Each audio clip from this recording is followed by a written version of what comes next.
मेरा 16 साल का देवर मालकिन के बंगले पर रोटी पकाने का काम करता था। घर आता तो चुप होकर बैठ जाता। वजह पूछती तो चारपाई पर जाकर छत को घूरता रहता। मुझे शक पड़ा। अगले दिन देवर के कपड़े पहनकर खामोशी से मैं बंगले पर रोटी पकाने चली गई। मेरे होश उड़ गए। उस रात मालकिन ने एक शहर से दूसरे शहर में शिफ्ट होना भी बहुत जिदोजहद का काम है। मेरे पति को किसी दोस्त ने यह दिलासा दी कि सब घर वालों के साथ रामपुर आ जाओ, अच्छी नौकरी मिलेगी। पति मेरा शुरू से कान का कच्चा था। जो कोई कह देता उसकी बात पर भरोसा कर लेता।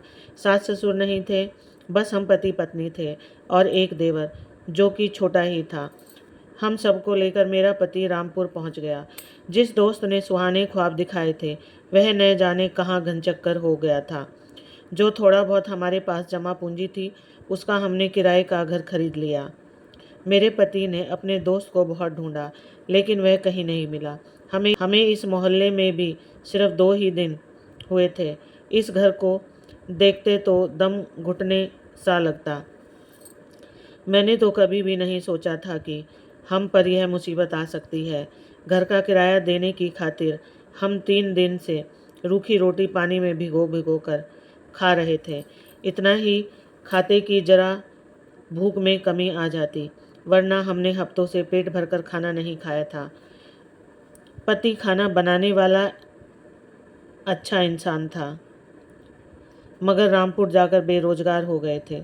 आगरा में तो हमारा पति पत्नी का काम बहुत अच्छा था, मगर कुछ ही महीने पहले एक शादी में खाना बनाकर आए थे।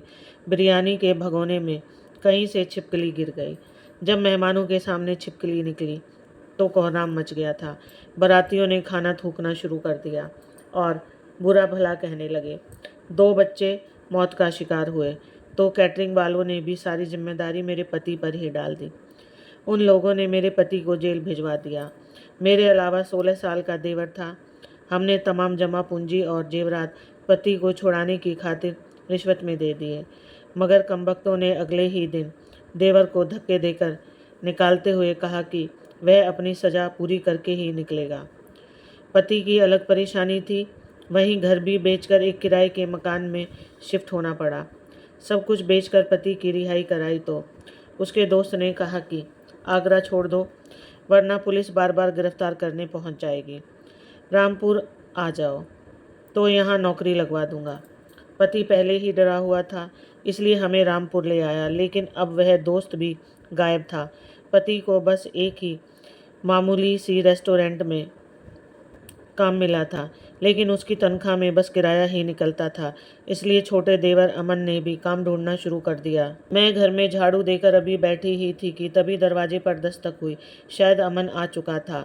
जैसे ही दरवाज़ा खुला उसके चेहरे पर थकान या उदासी नहीं, बल्कि वह मुस्कुरा रहा था। अंदर जाकर कहने लगा, भाभी मुझे नौकरी मिल गई है, आपकी दुआएं रंग ले आई। अमन की बात सुनी तो मेरा दिल खुशी से खिल उठा। अमन तो कितने ही दिनों से नौकरी की तलाश में भटक रहा था। उसे एक बंगले में रोटी पकाने का काम मिला था। वह यहीं का एक सेठ था जो बहुत अमीर था। अमन तो वैसे भी अपने भाई की तरह खाना बनाने की हर चीज़ बड़े ही जायकेदार बनाया करता था। मैंने रब से शुक्रिया अदा किया। अगले ही दिन से अमन की नौकरी शुरू हो गई। वह सुबह सुबह चला जाया करता और रात के खाने के बाद ही लौट कर आता। कभी कभार तो वह मेरे लिए भी खाना ले आता और कहता भी, भाभी मालकिन बहुत अच्छी है, आपकी ही उम्र की औरत है, मुझे बड़े प्यार से रखती है और कहती है मैं रोटियां बड़ी ही मज़ेदार बनाता हूँ, और तो और मुझे अलग से रुपए भी देती है। सुनने में आया है कि मालकिन सेठ की इकलौती बीवी थी, उसका नाम सुमन था। वह बड़ी खूबसूरत और रौब वाली औरत थी। अभी तक उसके यहाँ कोई औलाद ना हुई, मगर सेठ ने उसके बावजूद दूसरी शादी करने का ख्याल भी दिमाग में नहीं डाला था। अमन खुश था, मैं भी बेफिक्र थी। बस एक ही बात 100 बार बार दिमाग में आ रही थी, मगर क्यों रोज़ अमन से बात करते हुए कतरा रही थी। इस रात जब अमन घर आया तो काफ़ी थका हुआ लग रहा था।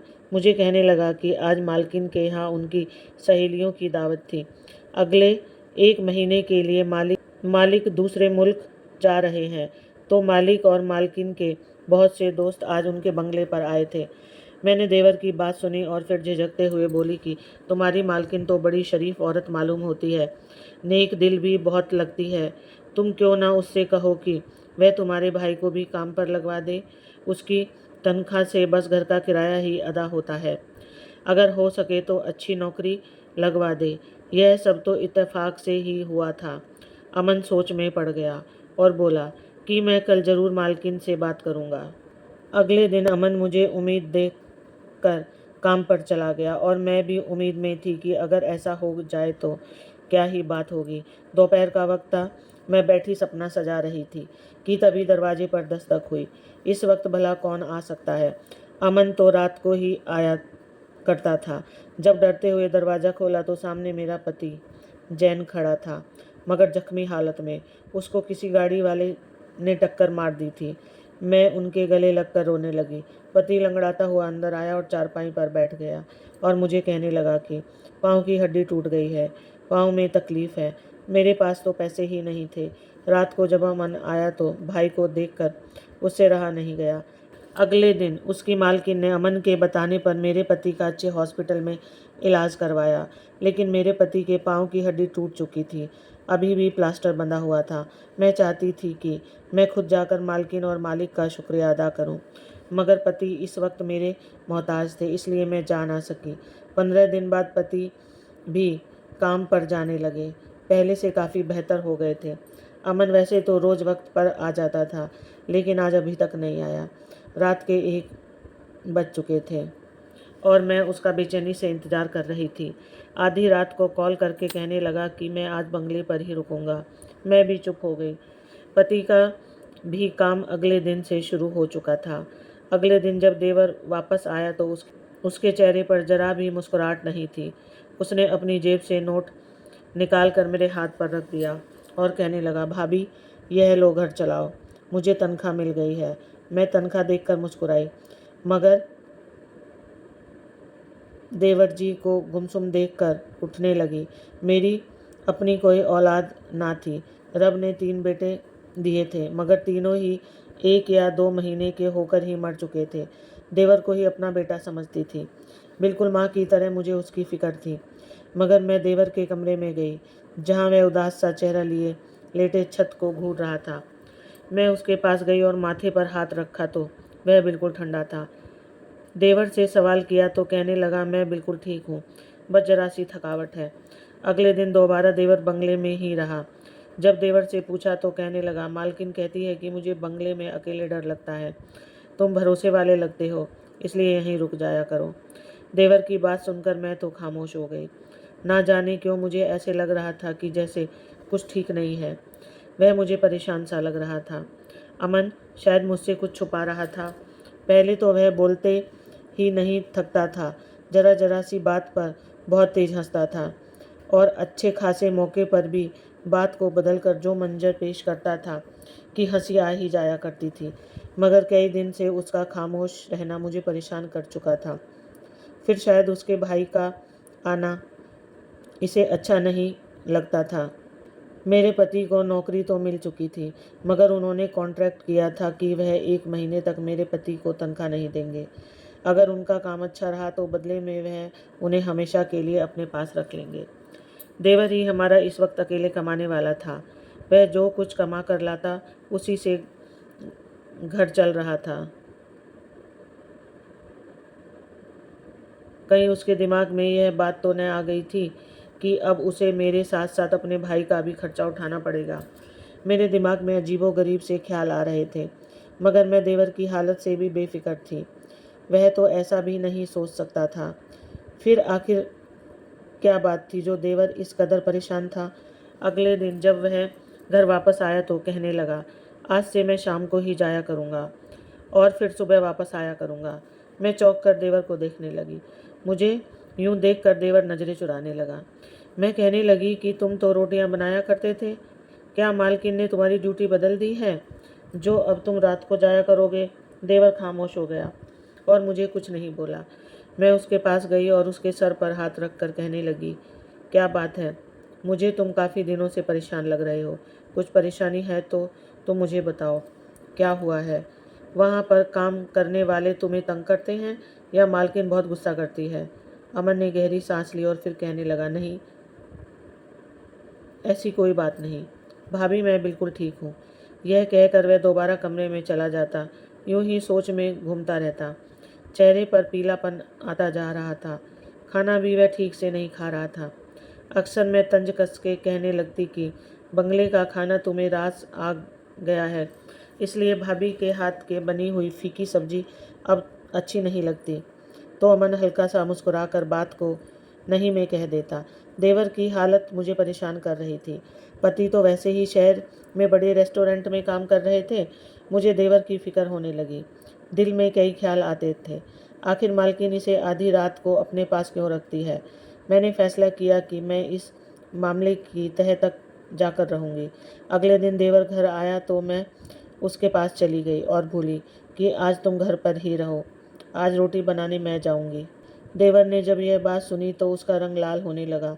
वह खुले हुए अंदाज में कहने लगा, नहीं नहीं, आप कैसे जा सकते हैं, यह काम तो मेरा है। मैंने देवर को मुस्कुरा कर कहा, रोटियां ही तो बनानी है ना, इसमें कौन सा मुश्किल काम है। तुमसे तो अच्छी रोटियां वैसे भी मैं बना ही लेती हूँ, बिल्कुल गोल और नरम रोटी। देवर ने यह सुना तो चुप हो गया, मगर मुझे लगता था जैसे वहाँ पर जाने से मुझे रोक रहा हो। कहने लगा कि भाभी आप मत जाओ, वरना मालकिन गुस्सा करेगी। मगर मैंने उसकी एक ना सुनी और उसे बोला कि तुम यहीं रहो, मेरा भी फर्ज बनता है कि तुम्हारे साथ घर का खर्चा चलाऊं। इस बहाने मालकिन को शुक्रिया अदा भी कर दूंगी। अमन सर झुकाकर वहीं बैठ गया। मैं जानती थी कि मैंने अगर कुछ पूछा तो वह मेरा लिहाज रखते हुए मुझे कुछ भी नहीं बताएगा। यही सोचकर उस दिन मैंने देवर के कपड़े पहने थे और रोटियां बनाने के लिए चली गई। मैंने अपना हुलिया बिल्कुल मर्दाना कर दिया था। देवर के कपड़े पहनकर, सर पर बालों का जूड़ा बनाकर टोपी पहन लिया था। अब लड़का बनकर जब बंगले में पहुंची तो इतना आलीशान बंगला अपने सामने देखकर मैं दंग रह गई। कितनी देर में भूत सी खड़ी रही। फिर अंदर दाखिल हुई तो नौकर कहने लगे, तुम यहाँ क्यों चले आ रहे हो। मैंने फ़ौरन उसके पास जाकर कहा कि आज अमन की तबीयत खराब है, इसलिए उसकी जगह मैं खाना बनाने आया हूँ। उसने मुझे अंदर आ जाने की इजाज़त दे दी। उसने मुझे अंदर आने की इजाज़त दे दी। मैंने सबके लिए खाना बनाया, रोटियां बनाकर रखी और वापस आने लगी तो फ़ौरन मालकिन की आवाज़ गूंजी। वह कहने लगी कि तुम कहाँ जा रहे हो, अब रोज़ रोज़ तुम्हें बताना पड़ेगा कि रात को यहीं रहना है। मालकिन की आवाज़ सुनकर मेरा पूरा वजूद कांप गया। उन्होंने मुझे पीछे से ही देखा था। मेरा चेहरा अभी तक छुपा हुआ था। शायद अमन के कपड़ों को देखकर मुझे अमन ही समझ बैठी थी। मैं फ़ौरन वहीं से वापस किचन में चली गई। 10 बजे सभी नौकर चाकर अपने अपने घर को जाने लगे। सिर्फ मैं ही किचन में बची थी। जब घर खाली था, मालकिन की आवाज़ गूंजी, अमन मेरे कमरे में आओ। मालकिन के अल्फाज सुनकर दिल धड़कने लगा। मेरे वजूद में एक सनसनी सी दौड़ गई। पलट कर देखा तो मालकिन सीढ़ियाँ चलकर जा रही थी। फ़ौरन अपने होश पर काबू पाया और कुछ देर बाद मालकिन के कमरे की तरफ गई। जब कमरे का दरवाज़ा खुला तो धक्का सा लगा। कमरा पूरा अंधेरे में डूबा हुआ था। दिल में अनगिनत ख्यालात उठने लगे। जैसे मैंने कमरे में कदम रखा तो फ़ौरन मालकिन मेरे करीब आई। मैं हाँकती हुई उस घर से भागी। मेरा दिल तो जैसे सीना चीर कर बाहर गिरने ही वाला था। घर के दरवाजे पर पहुंचकर मैं हाँकने लगी और घर में दाखिल हो गई। कुछ देर पहले जो राज मेरे सामने खुला था, मेरे तो होश उड़ गए। मेरी हालत देखकर देवर कमरे से बाहर आए और सर झुकाकर खड़ा हो गया। उसकी आंखों से आंसू गिरने लगे। मैं चलती हुई उसके पास गई और बोली, अमन, मैं तुम्हारी माँ जैसी हूँ।